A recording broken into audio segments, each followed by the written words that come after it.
En Proverbios,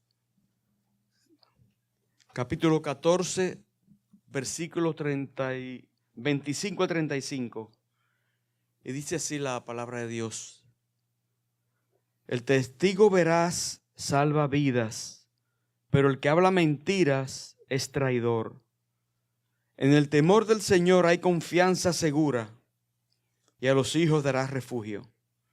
El temor del Señor es fuente de vida, para evadir los lazos de la muerte.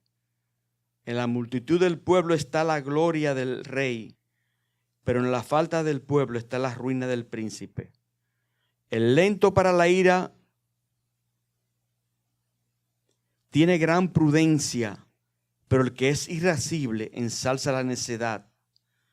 Un corazón apacible es vida para el cuerpo, pero las pasiones son podredumbre de los huesos. El que oprime al pobre afrenta a su hacedor, pero el que se apiada del necesitado lo honra. El impío es derribado por su maldad, pero el justo tiene un refugio cuando muere. En el corazón del prudente reposa la sabiduría, pero en medio de los necios no se da a conocer. La justicia engrandece a la nación, pero el pecado es afrenta para los pueblos. El favor del rey es para el siervo que obra sabiamente, pero su enojo es contra el que obra vergonzosamente. Amén. Vamos a ver. Así como cantábamos, oh Dios, tú eres nuestro buen pastor. Gracias porque tú guías nuestras almas y te damos gracias porque, como decía el pastor Michael, es un privilegio que estemos aquí, es un gran privilegio el que tú nos concedas abrir tu palabra, una palabra que es viva, una palabra que es eficaz y que tiene poder para penetrar en lo más profundo de nuestro corazón. Y nosotros te suplicamos, Señor, que tú vengas y descienda y nos hables. No queremos solo escuchar, queremos escuchar tu voz que transforma. Por eso te suplicamos, Señor, habla a cada uno según nuestra necesidad. Corrígenos, exhórtanos, anímanos, restáuranos. Transforma nuestro corazón, quita de nosotros la dureza que se resiste a la verdad, el orgullo que estalla en ira, la envidia que corroe desde adentro, y quita todo pecado, Señor, que trae vergüenza a ti y al testimonio de tu pueblo. Danos un espíritu humilde, oh Señor, paciente, justo, y que lo que aprendamos en esta mañana no queden ideas en nuestra mente, sino que realmente pueda dar frutos en nuestra vida. Te pedimos, Señor, que seas con nosotros. Te lo rogamos en el nombre de tu Hijo amado, que es nuestra verdad, nuestra paz y nuestra justicia. Lo pedimos en el nombre de Cristo. Amén. Amén. Muy bien, pueden sentarse. Déjenme introducir la exposición de esta mañana con una ilustración. Se cuenta una vez que un médico hablaba de un paciente que visitó su consultorio y lo que el médico encontró no fue algo muy alentador, no fue algo tan sencillo. Luego de un estudio cuidadoso, lo que el médico determinó es que este paciente presentaba una enfermedad extremadamente grave. Requería de un gran esfuerzo, pero la esperanza es que se estaba a tiempo, se podía hacer. Sin embargo, sucedió esto. El paciente, él no quiso aceptar la verdad de su diagnóstico. Y lo que hizo es buscar opiniones alrededor de personas primero que no tenían la capacidad para hacerlo, no tenían la preparación adecuada, y uno de ellos le prometió una cura rápida, una cura sin esfuerzo. Y pasaron los meses, la enfermedad avanzó, y cuando la persona quiso regresar a ese médico original, entonces la realidad era esta. Ya era demasiado tarde. Era demasiado tarde. La diferencia entre la vida y la muerte en ese caso dependió de una sola cosa: aceptar o rechazar la verdad.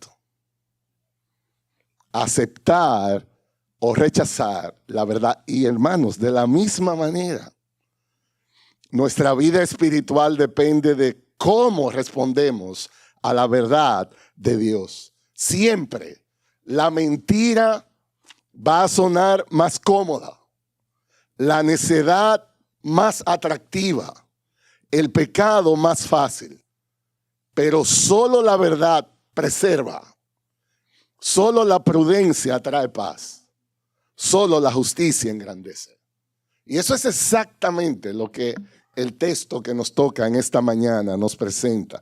Es como ese diagnóstico certero de nuestra situación.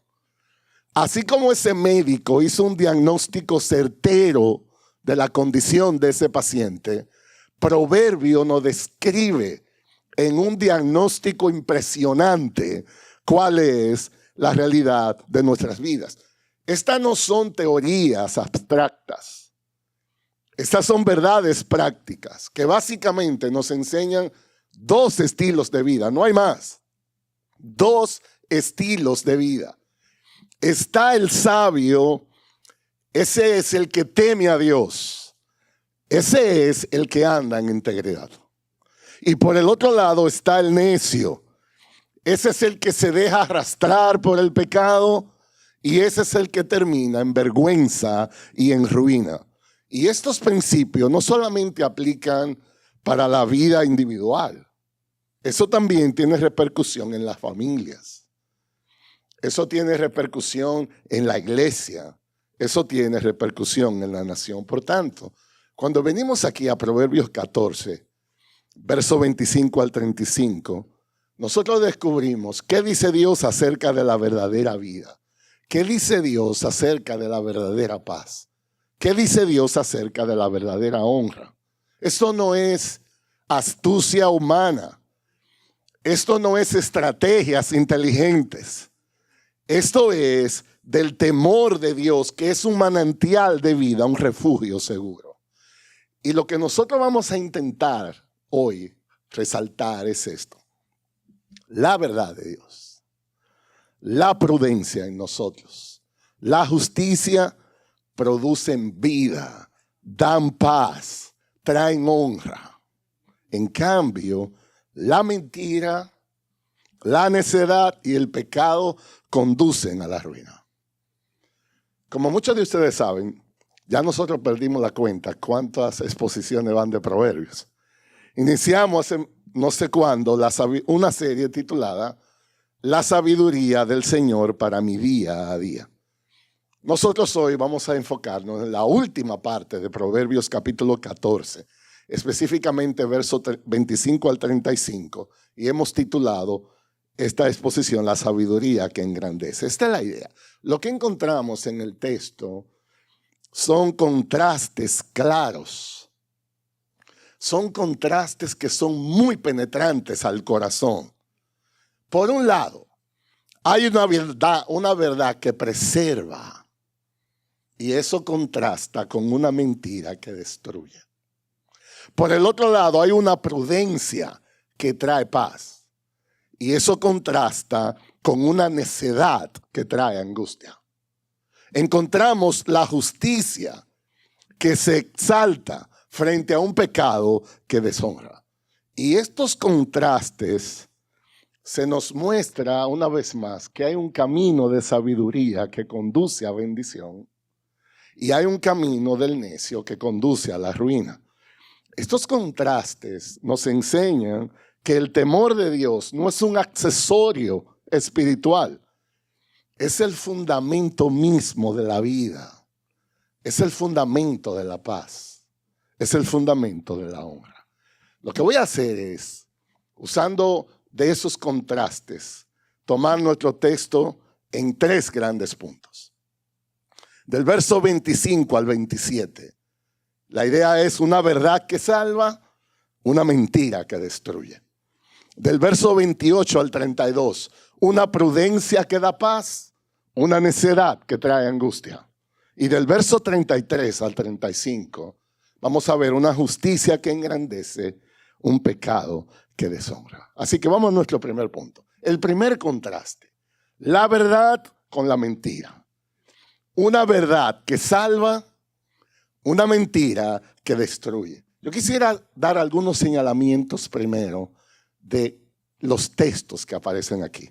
El verso 25 dice: el testigo veraz salva vidas, pero el que habla mentira es un traidor. La nueva versión internacional, que es otra traducción de la Biblia al español, traduce este texto así: el testigo veraz salva vida, pero el testigo falso miente. Esa palabra testigo veraz no solo describe a alguien que describe una verdad en un tribunal, que está frente a muchos jueces declarando algunas cosas. La idea que el texto recoge es una persona que da un testimonio confiable en cada circunstancia. Y lo que el texto dice, si vives así, si hablas la verdad consistentemente, ¿sabes lo que va a pasar? Tú ayudarás a salvar vidas. Increíble lo que dice ahí. Y lo vamos a ver en un ejemplo en la Biblia.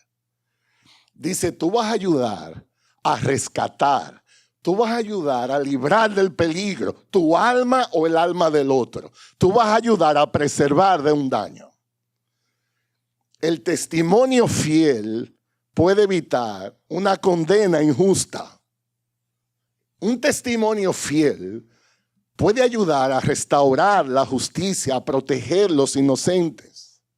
Y el contraste es el mentiroso. ¿Sabe qué dice el texto? Es un traidor. Eso es algo que llama la atención. ¿Cómo así un traidor? ¿Cómo honrar la mentira es traición? Porque envuelve engaño. Porque envuelve algo que no está en lo correcto. No solo se equivoca, sino traiciona deliberadamente. Algo más, el verso 26. Dice el autor inspirado: en el temor del Señor hay fuerte confianza, y los hijos de ellos tendrán refugio. Ese temor del Señor, hemos enseñado mucho de eso aquí en nuestra serie, es una reverencia obediente. No estamos hablando de un miedo servil. Hay gente que tiene miedo a algo o a alguien y lo que hace es que se paraliza. No es eso lo que hay aquí. Temor del Señor es reconocer su grandeza, su poder, más que todo su amor por nosotros. Y por tanto ese temor me lleva a honrarle, me lleva a obedecerle. Es la actitud de una persona que toma en cuenta a Dios. ¿Saben que el principal problema que nosotros tenemos en la vida es este? No tomamos en cuenta a Dios. Nosotros tomamos muchas decisiones cada día. Y la calidad de esa decisión va a estar determinada por esto. ¿Tomaste en cuenta a Dios? ¿Tomaste en cuenta a Dios? Un Dios que mira, un Dios que escucha, un Dios que está ahí, un Dios del cual ninguno de nosotros podrá burlarse. Dios es Dios. Y dice el texto, ¿saben qué? El temor del Señor, ¿qué va a producir en tu corazón? Oigan cómo dice, una fuerte confianza. Es una expresión muy hermosa en el hebreo, extremadamente hermosa. La idea es ese temor de Dios que trabajará y te librará de la incertidumbre. Te dará seguridad. Será como una torre inquebrantable. ¿Y sabes qué va a pasar? Dice el texto, que tú podrás afectar positivamente a los tuyos con esa confianza.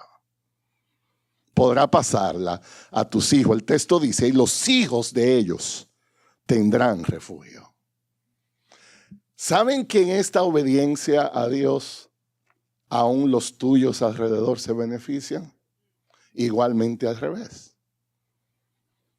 Cuando alguien en el contexto peca, no es solamente para sí que trae problemas, sino a todos los que están alrededor.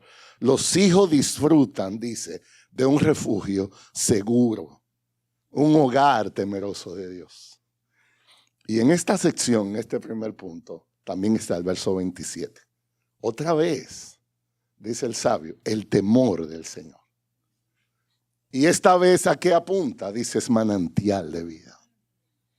Para evitar los lazos de la muerte. Una expresión, otra vez, inmensamente especial. Dice manantial de vida. Yo no sé si usted en su país, aquí casi todos somos latinos. En mi país, en la República Dominicana, hay sitios donde usted puede ver un manantial. Eso es impresionante. No hay nada por ningún lado.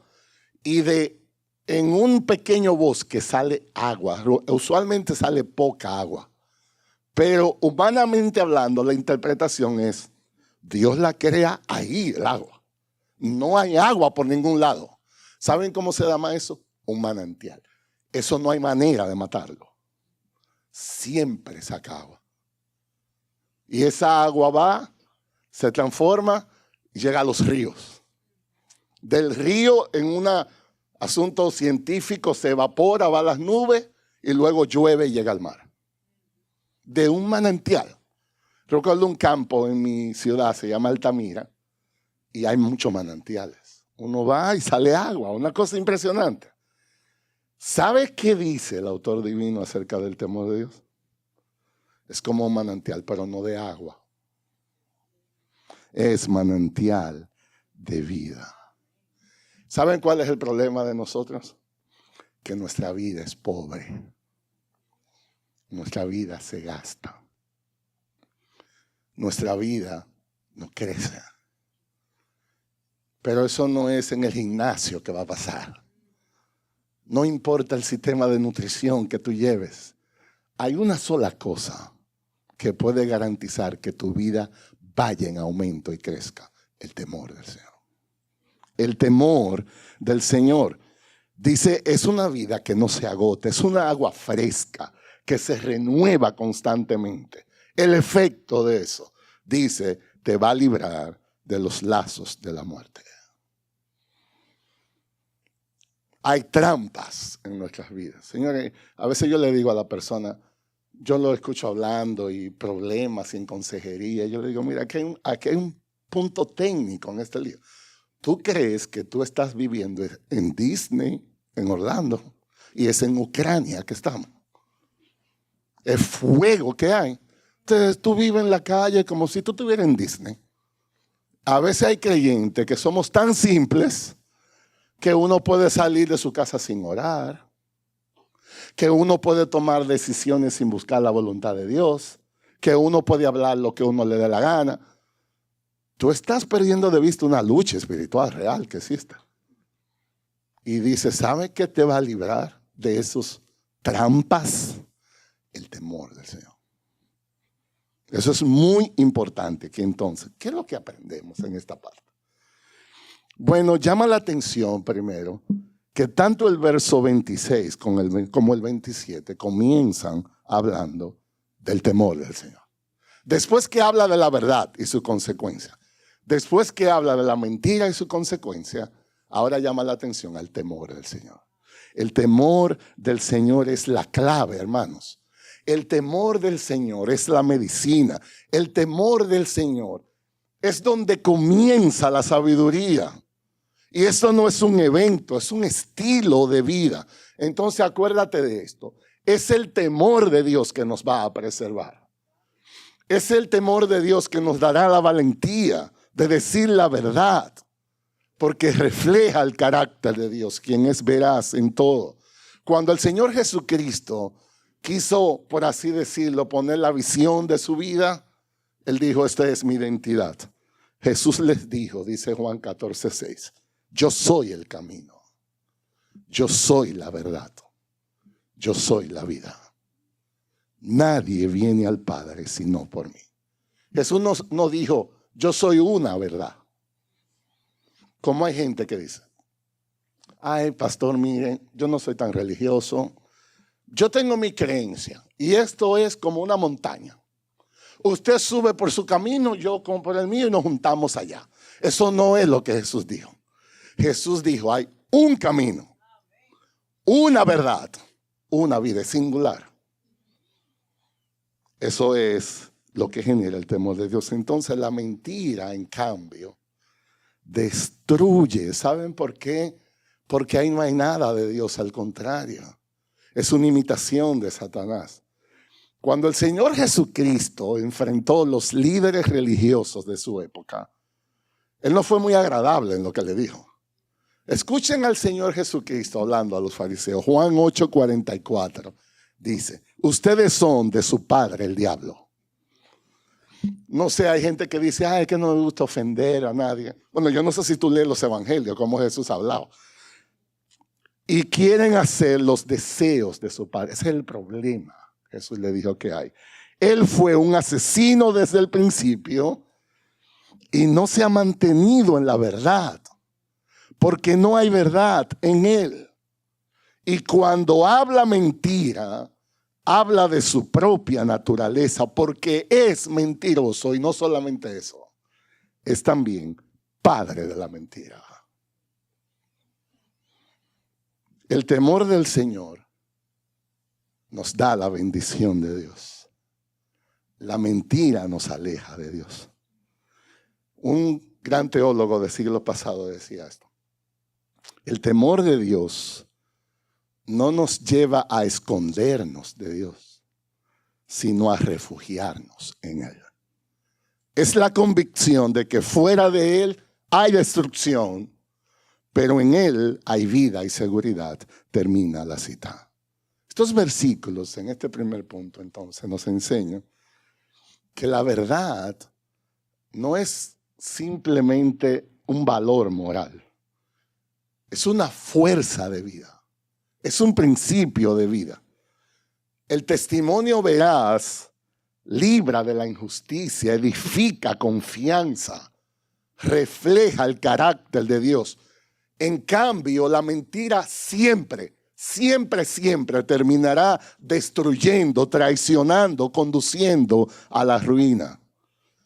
Cuando hablamos de temerle a Dios, es un refugio frente a las amenazas que hay en la vida. Una vida plena jamás podrá sostenerse de la mentira y el engaño. Hay personas que mienten y para poder cubrir eso mienten otra vez.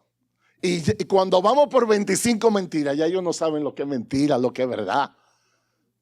Y eso da mucha inconsistencia. Entonces, nosotros tenemos que ser personas, sobre todo, que amemos la verdad.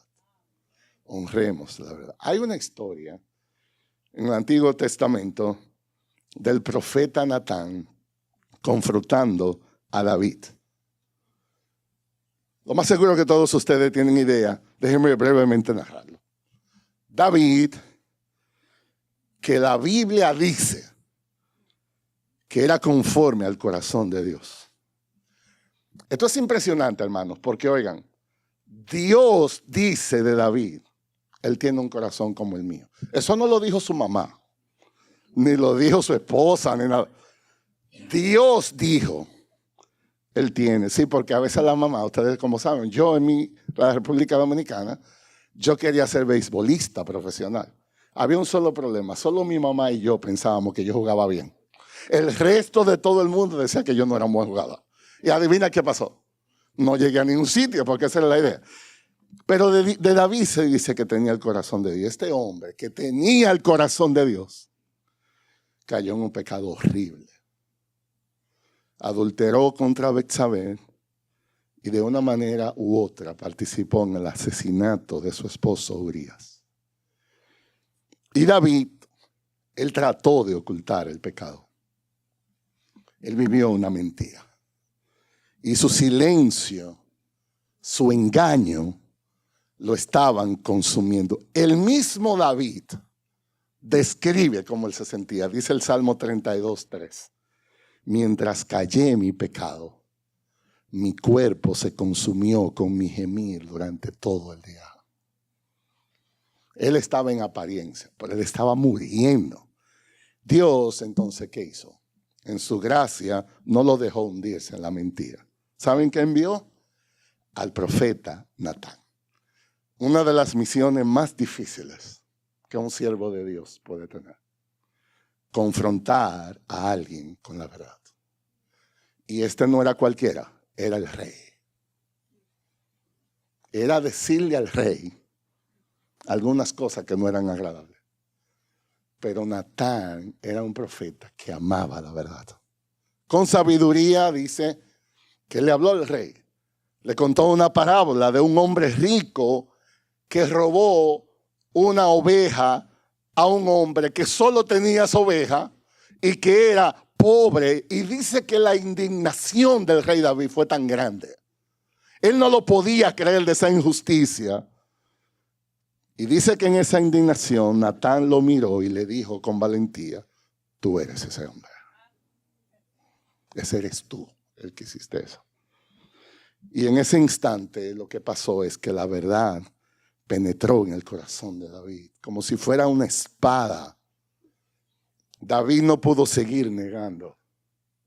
David no pudo seguir justificando.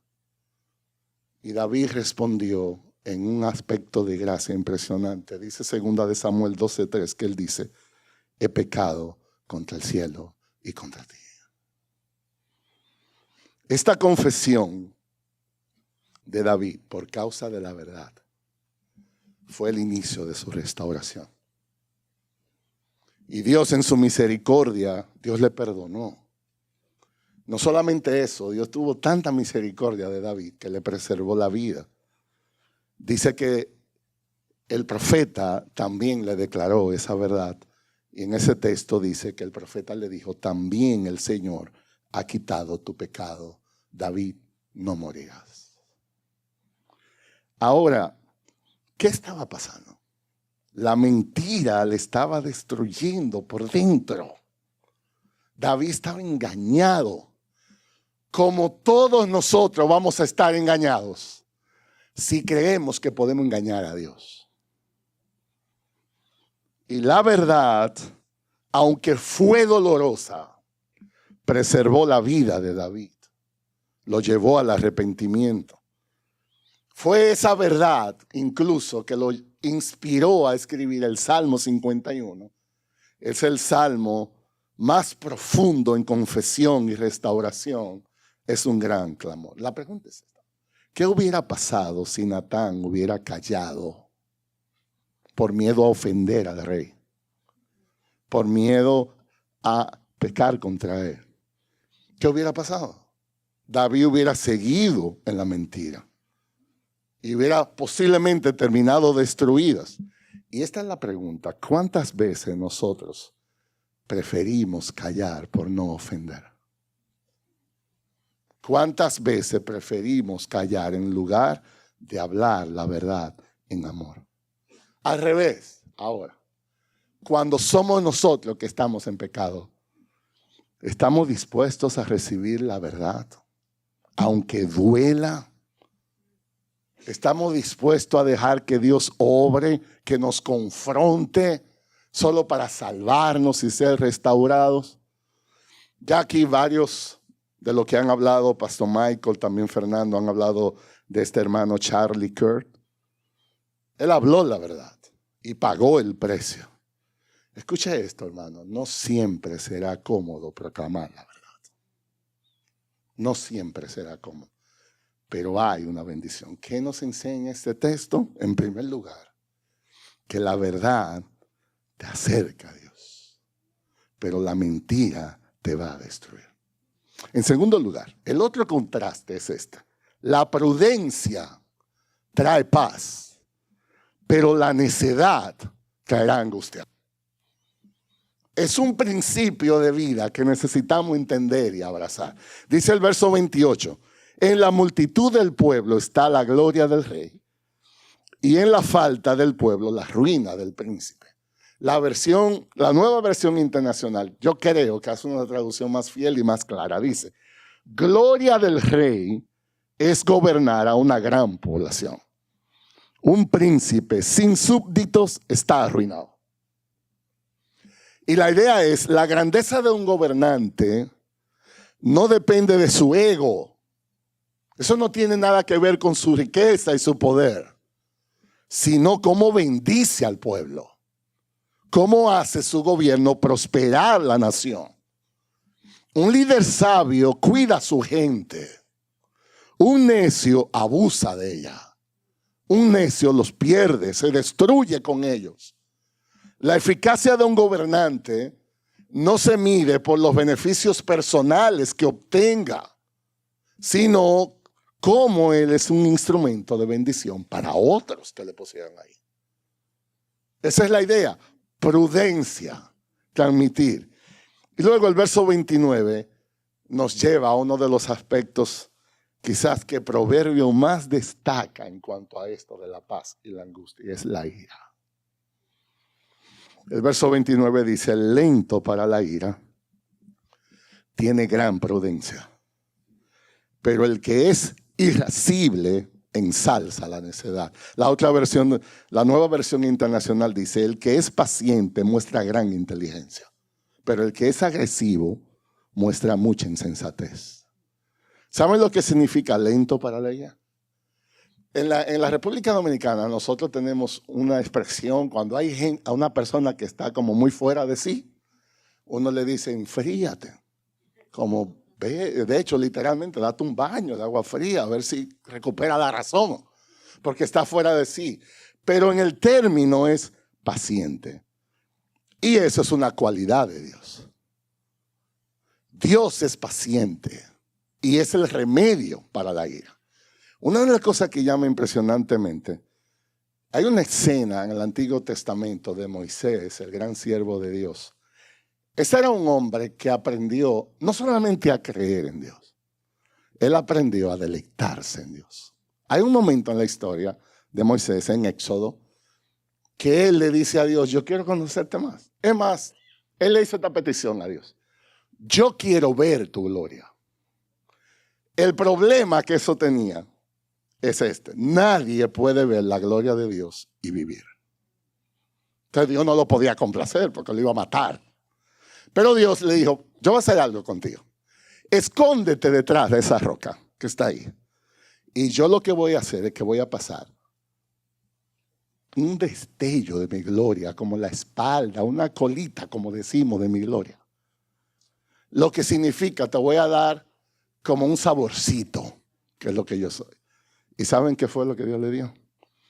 Éxodo 34:6 dice, entonces pasó el Señor por delante de él y proclamó, el Señor,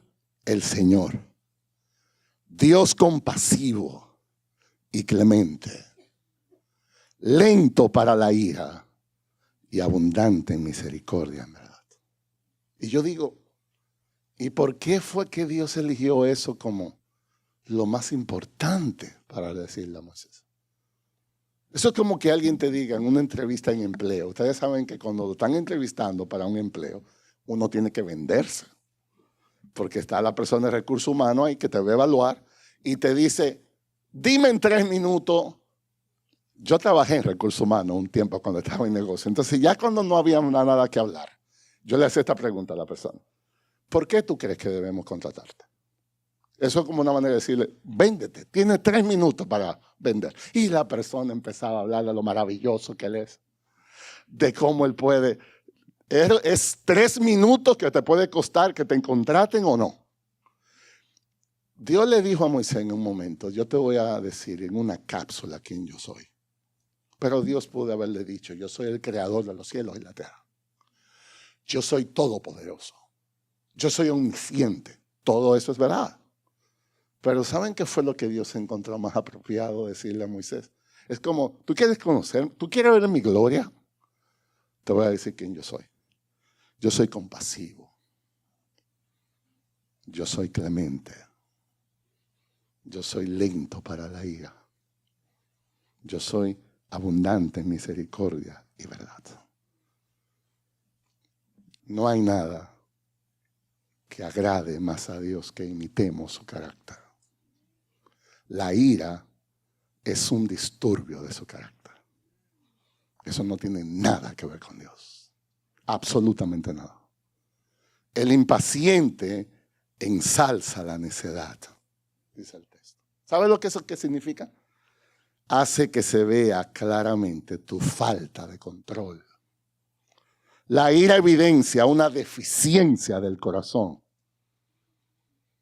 Es en el manejo que damos de la ira lo que hace que una persona sea prudente o sea insensata, según Proverbios. Dice, el temor del Señor ayudará en eso. Te hará que lento para la ira, lento. El problema de nosotros es que somos demasiado rápidos. Ustedes saben que hay gente que dice, yo voy a tomar unas clases que cuestan carísimas para yo leer más rápido. Y yo le digo, no, paga para que leas más lento. Porque tu problema en la Biblia es que tú saltas los versículos y no los procesas. Y la gente dice, yo leí 12 páginas de la Biblia todos los días. Eso no me dice nada. ¿Te ministró la Biblia? Entonces la rapidez va en nuestra contra. Yo recuerdo en estos días preparando este sermón, Señor, porque las cosas que le pasan a un pastor, ustedes no tienen idea. Yo estoy estudiando esto. Es lento para la ira. Y alguien mandó un email de algo, de una cosa que no tiene que ver con esto, pero y se me subió esa indignación porque hay alguien que está tomando unos créditos que no le pertenecen. Y señores, yo estaba escribiendo ya una respuesta, pero yo estoy preparando este sermón. Y casi cuando yo le voy a dar enter, en mi pantalla, en la computadora, hay varios programas. Entonces yo tengo aquí el versículo. Y es como Dios diciéndome, pero tú no me estás leyendo. Baja, porque es ahí, en esa rapidez, que viene la imprudencia. Sé más lento, procesa, muchacho, ora. También tú no eres juez del universo. Ustedes saben que el puesto de director general del universo no está vacante. Ni andan buscando voluntarios. Eso le toca a Dios. El problema es que yo quiero que sea yo. Y eso no va a funcionar. Otra más, dice el verso 30. Conectado, el contraste. Un corazón apacible. Exactamente lo opuesto del anterior. Es vida para tu cuerpo. Pero las pasiones, que se traduce como deseos desordenados, son pobredumbre de los huesos. Un corazón apacible. La idea es alguien calmado. Es un corazón sano. Ahora está de moda todo integral. Nutrición integral. Qué sé yo cuánto integral. Pero lo principal integral es el corazón. Y esto es apacible. La calidad de nuestra vida está íntimamente ligada a la paz del corazón. Hoy hay personas, aquí hay médicos que saben de eso, con más problemas que antes porque no están en paz. No hay paz y eso nadie lo soporta. Dice, las pasiones son pobredumbre de los huesos. Es como un cáncer. Miren ustedes qué interesante cómo a veces en el proverbio se mezcla un aspecto orgánico con un aspecto espiritual. Porque esas pasiones de controlar la ansiedad, dice, llega al hueso. ¿Cómo una emoción llega al hueso? Bueno, ahí está. Yo no sé si Proverbios 14:30 está en tu Biblia, pero en la mía está. Dice que las pasiones son pobredumbre de los huesos. Carcoma literalmente se traduce. Por eso decimos, muchas de las enfermedades hoy no tienen su causa en lo orgánico. Vienen de otros problemas. Dice el verso 31, y el que oprime al pobre afrenta a su hacedor. Pero el que se apiada del necesitado lo honra. Afrentar es ir en contra. Oprimir, maltratar a un pobre es insultar al mismo creador que le dio la vida. En cambio, la compasión al necesitado es como un tipo de adoración. Señores, esto es impresionante. Miren aquí cómo hicimos nosotros hace un ratito. ¿Qué hicimos? Cantar. Orar. ¿Saben qué se llama eso? Adoración. Eso es adoración. ¿Sabes también qué es adoración? Apiadarse del pobre. Porque dice que eso honra a Dios. Es como si tú estuvieras adorando, cantando. Adorar a Dios. Miren cómo la Escritura pone ese corazón dispuesto a dar como un valor y una honra. ¿Saben cuál es el problema que vivimos en esta generación? Estamos enfocados demasiado en nosotros mismos. Hay veces que yo estoy pensando en mí. Si me dan un poquito de tiempo, yo pienso en mí. Y si por si acaso sobra un par de segundos, ¿en quién ustedes creen que yo pienso? En mí otra vez. Porque estamos demasiado egocéntricos. Cuando podemos ver a otro en su necesidad y vamos a saciar, eso habla de Dios. Eso es la compasión de Dios. Y el verso 32 dice, el impío es derribado por su maldad, pero el justo tiene un refugio cuando muere. Literalmente derribado significa hundido, aplastado. Hay un refugio para el justo aún en la muerte. Entonces, ¿qué nos está diciendo esta parte, esta porción? La prudencia es mucho más que ser cauteloso. Es vivir en el temor de Dios. Es literalmente dejar que el Espíritu Santo controle el corazón. Que calme esa ira, al mismo tiempo que inspire compasión. Esto trae paz al alma, salud espiritual, estabilidad social. La necedad, en cambio, se manifiesta por una ira descontrolada, una envidia corrosiva, una opresión al débil. Finalmente, eso destruye tanto al individuo como a una sociedad. Es impresionante que la envidia ocupe un lugar tan alto en el corazón. Estamos demasiado comparándonos. Un ejemplo bíblico de esto es el rey Saúl. Esto es impresionante. Déjenme muy brevemente la historia en 1 Samuel 18. No tienen que buscarlo. Escuchen esto. Dios manda a David, que era un pastor de ovejas. David no era nada del otro mundo. Dios estaba con él. Y ustedes recuerdan la historia cuando el ejército de Israel, aterrorizado por un gigante llamado Goliat, Dios avergonzó a todos esos hombres. Y este muchachito, literalmente, un adolescente, venció a Goliat porque él confiaba en Dios. ¿Y saben qué pasó? Que eso trajo como esperanza al pueblo otra vez. Un pueblo que se sentía amenazado, destruido. Este jovencito tuvo el valor, mató al gigante y el pueblo celebró. El problemita para Saúl es la manera como el pueblo celebró. Miren esto en 1 Samuel, capítulo 18, verso 7. Dice, sobre todo las mujeres que cantaban, decían, Saúl mató a sus 1000 y David a sus 10,000. En verdad no había tanto problema, era un 10 de diferencia. Saúl, una maravilla, 1000. David, 10,000. ¿Y ustedes creen que Saúl dijo, gloria al Señor? No. Esas palabras despertaron en Saúl una inseguridad y una envidia profunda. Desde ese día, en vez de David ser visto como un regalo de Dios para fortalecer el reino, Saúl, por su inseguridad y su envidia, lo empezó a ver como un rival. La envidia fue creciendo. ¿Saben qué hizo esa envidia? Madurada y cocida, se convirtió ahora en ira.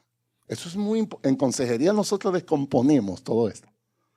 Ya no es que te envidio. Tengo ira. ¿Cómo lo sabemos? En la historia, varias ocasiones, Saúl trató de matar a David con una lanza. Lo persiguió como si fuera un criminal. Empleó sus recursos reales para destruir un hombre que Dios le había dado como aliado. Ahora lo veía como un enemigo. ¿Qué produjo esa ira? Se llenó de amargura. El rey Saúl vivía turbado, atormentado. Era un hombre sin paz. Todo por una pasión desordenada que él no pudo controlar. David, en cambio, David vivía en otro mundo.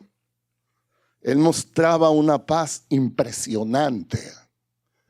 Aun cuando tuvo oportunidades claras de matar a Saúl en una cueva, él no lo hizo. El Señor me libre de extender mi mano contra mi rey.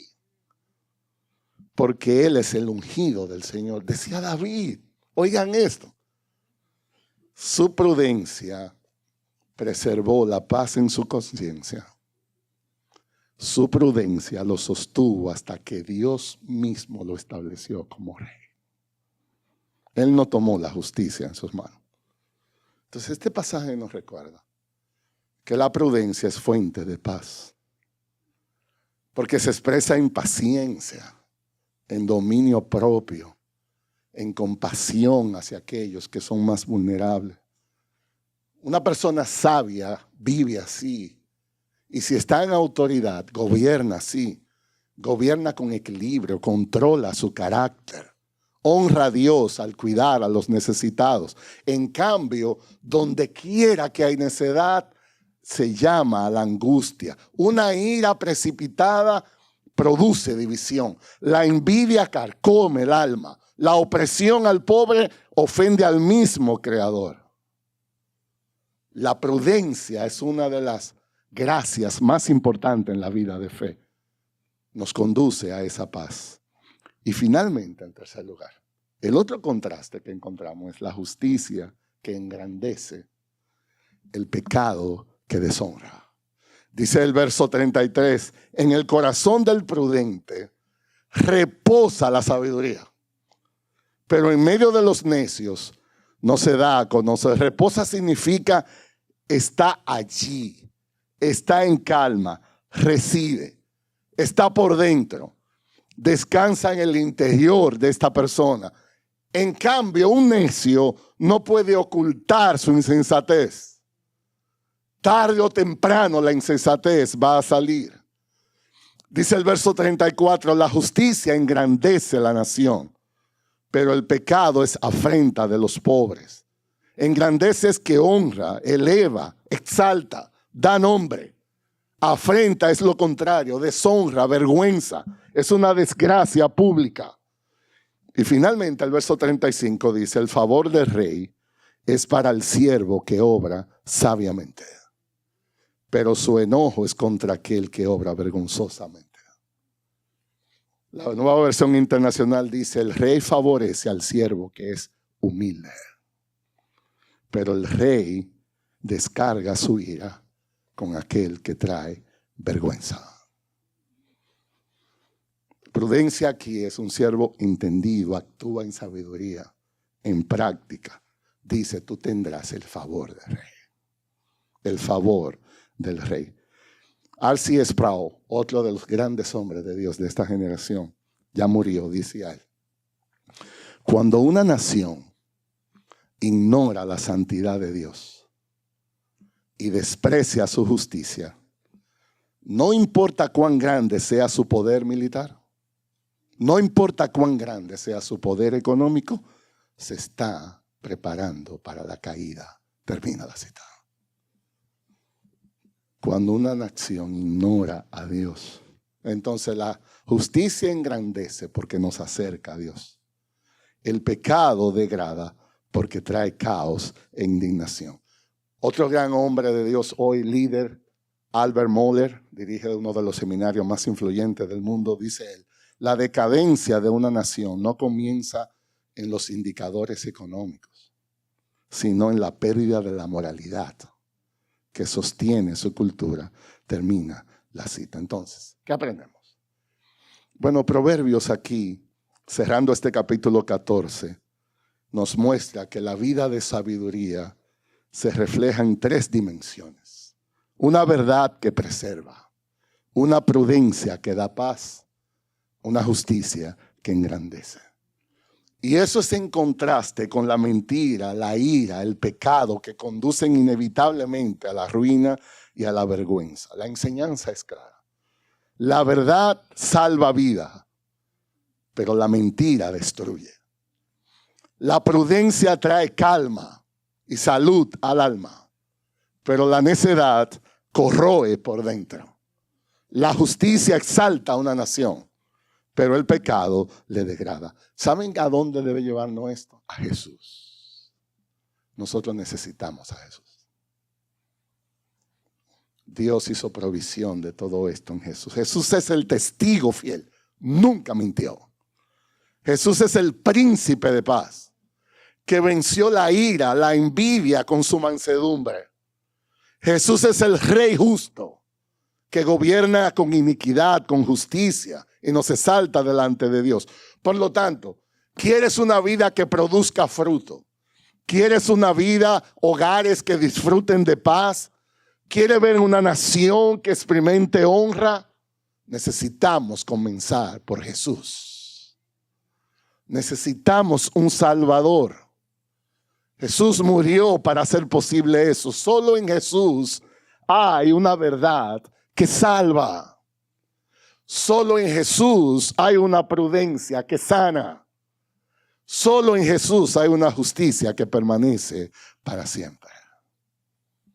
Entonces, ¿qué vamos a hacer con todo esto? Nosotros siempre decimos, Señor, no nos dejes salir de este lugar en la misma condición como hemos llegado.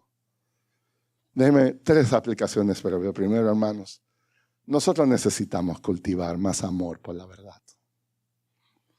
Cuando mentimos, aunque sea algo inofensivo, eso es algo que destruye la confianza.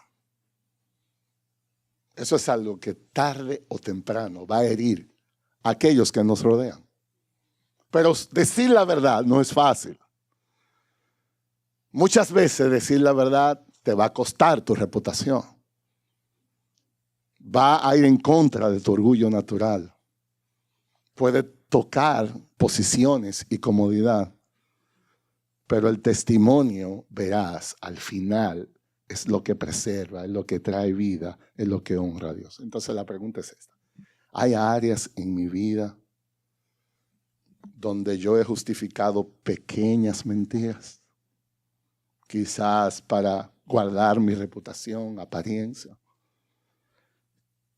¿Qué impacto tendría en mi familia, en mi matrimonio, en mi trabajo, si yo aprendo a honrar la verdad, sin importar el costo? ¿Estoy yo dispuesto a perder la aprobación de los hombres con tal de honrar a Dios con la verdad? No solamente eso, en segundo lugar, nuestro llamado, amados hermanos, es ser instrumento de paz. Eso debe ser. Nosotros estamos en Peregrinos de Gracia en nuestra iglesia, que ha sido una iniciativa maravillosa que Pastor Michael introdujo, aprender de la Biblia, conocer de Dios. Estamos en el creacionismo y hay muchísimas cosas. Nosotros no podemos saber todo lo de creacionismo. Nosotros podemos relatar Génesis entero. Y si nosotros no controlamos nuestro carácter, de nada vale. Dios no quiere gente más inteligente en teología. Dios quiere gente transformada por su gracia. ¿Qué vamos a hacer con la ira? Todos conocemos lo que es reaccionar con ira y luego nos lamentamos. O la envidia que consume el corazón en el silencio. No nos alegramos porque Dios dé bendición a otros. Creemos que la merecemos nosotros. Eso es envidia. Yo no me alegro con el avance del otro. La prudencia nos llama a esperar en Dios. A confiar en Dios. Cuando no estamos de acuerdo en algo, es responder con calma. Porque Dios quiere que seamos testimonio de paz alrededor. Dios quiere que contribuyamos a sanar relaciones, no a empeorarlas. Y la necedad, en cambio, solo multiplica las heridas. Entonces necesitamos imitar a Dios en cuanto a esto. Eso es parte de lo que es la santificación. La iglesia no es un club social. La iglesia es una escuela de santidad. Y no importa cuántos años tú tengas en la vida de fe, esa no es la pregunta es cuánto has crecido, cuánto has cambiado. Entonces, ¿cuántas discusiones o conflictos recientes pude haber evitado si hubiera respondido con paciencia en lugar de responder con ira? Nosotros debemos preguntarnos delante de Dios, ¿qué cosas me producen envidia? Aún en hermanos de la iglesia. ¿Qué cosas me están robando la paz? ¿Cómo yo puedo llevar esa dificultad a Dios y confiarle a Él? ¿Cómo es mi trato con los pobres? ¿Cómo es mi trato con lo más débil? Es muy fácil, hermano, aún dentro de la iglesia, yo inclinarme más a aquellos que son más ricos, a aquellos que yo disfruto más, a aquellos que se parecen a mí. Pero eso no es lo que Jesús hace. Dios pone gente en nuestra familia que nos necesita. Entonces, visitemos a esa gente también, aprendamos a compartir con esa gente. No puede ser que siempre sean las mismas personas. Eso no va a ayudar a la iglesia. Necesitamos ser tiernos, compasivos. Cristo dio su sangre preciosa por cada uno de los que estamos aquí. Y debemos apreciar eso más. Yo debo ser más compasivo. Y finalmente, ¿cómo está mi integridad delante de Dios? En yo honrarle con justicia. Qué tan fieles, íntegros estamos siendo en lo privado. Qué tan íntegros estamos siendo en nuestros trabajos, en la crianza con nuestros hijos. Qué tan transparentes estamos siendo en nuestras relaciones. Cómo yo estoy testificando de Dios. No podemos guiarnos por las ofertas de la mentira. En el engaño no hay prosperidad. Entonces, la pregunta es esta. ¿Qué áreas de mi vida Dios me está diciendo, tú necesitas más integridad ahí? Eso es crecer. Yo siempre digo, no puede ser que en todo lo que hagamos ganemos. Eso no es verdad. Cristianamente hablando, eso no es sustentable. No puede ser que en todos los tratos que tú hagas, tú siempre salgas ganando. Eso no es verdad. Porque Jesús murió para ganar. Entonces, ¿en qué cosas cedes? ¿En qué cosas, aunque tenga más habilidad que el otro, no abusas del otro? ¿En qué cosas amas con sacrificio? ¿Qué cosas de mi vida necesito transparentar? ¿Cómo yo estoy contribuyendo a fortalecer el testimonio de Cristo en mi familia, en mi iglesia, en la sociedad? Dios, si hoy Dios nos juzgara por lo que somos, si Jesús volviera hoy, aquí ahora mismo, y pasara revista de nuestra vida a hoy, es algo que Cristo diría, ¿me has honrado? ¿O Cristo reclamaría algo? Entonces, la sabiduría de Dios es la clave para una vida de integridad. La sabiduría de Dios es la medicina que nos sana de la maldad. La sabiduría de Dios es la provisión que Dios hace para librarnos de la destrucción. La sabiduría de Dios da confianza. La sabiduría de Dios protege. La sabiduría de Dios bendice. La sabiduría de Dios engrandece. Que el Señor bendiga su palabra en nuestros corazones. Oremos. Padre, Dios de toda misericordia, damos gracias, Señor.